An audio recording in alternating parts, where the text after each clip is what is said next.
యేసు ప్రభుని గురించి అద్భుతం చేసే దేవుడని చిన్న విషయం చెప్పాలని ఆశపడుతున్నాను. అదేంటంటే యేసు ప్రభు నా జీవితంలో యేసు ప్రభుని నమ్ముకొని స్టార్టింగ్ చాలా కొత్త. యేసు ప్రభు గురించి నాకు పూర్తిగా తెలీదు. బైబిల్ కూడా నేను ఒక్కసారి కూడా చదివింది లేదు. అప్పుడు నేను ప్రభువుని నమ్ముకున్న కొద్ది రోజులకే నా కడుపులో కిడ్నీ రాళ్ళు వచ్చి చాలా ఇబ్బంది అనిపించాను. చాలా కడుపులో నొప్పి పైన ఎక్కువ వచ్చింది కిడ్నీలో రాళ్ళు వల్ల. అప్పుడు నా ఇరుగు పొరుగు వారు అందరూ కలిసి యేసు ప్రభుని నమ్ముకున్నారు కాబట్టి మీకు అలా జరిగింది అని చెప్పి మమ్మల్ని ఏలనాడటం, ఎగతాళిగా మాట్లాడటం చేశారు. అయినా కూడా మేము బాధపడలేదు. అయితే యేసు ప్రభువుని మేము తెలుసుకొని నమ్మకంగా ఉన్నాము. ప్రార్థన చేశాం. ప్రార్థన చేసినప్పుడు దేవుడు అనుకున్న రీతిలో మాకు అర్థం కాలేదు. ప్రార్థన చేశాము.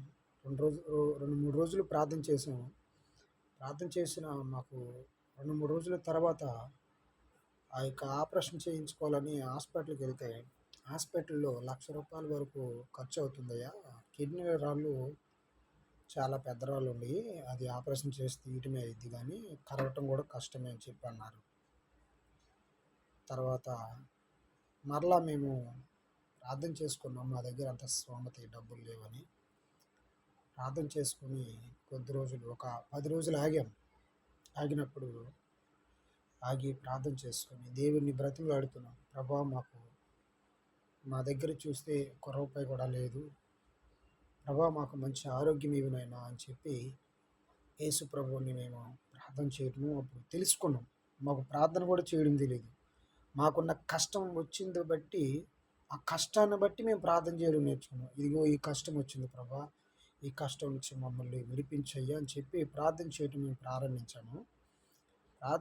ప్రారంభించిన తర్వాత ఎప్పుడైతే మేము అడగటము, ఆ సమస్యను ఎప్పుడైతే పదే యేసు ప్రభు యొద్ద మేము ప్రార్థన చేసినప్పుడు చెప్తున్నామో అప్పుడే మాకు ఆ నొప్పి తగ్గటం ప్రారంభించింది.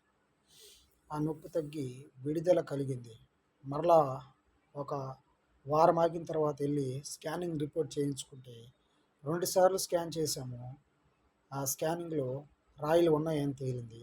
మరలా 3వసారి మేము స్కాన్ చేస్తే రాయిలు లేవని తేలింది. అప్పుడు మేము ఆశ్చర్యం అనుకున్నాం. దేవుడు ఎంత అద్భుతం చేసే దేవుడు.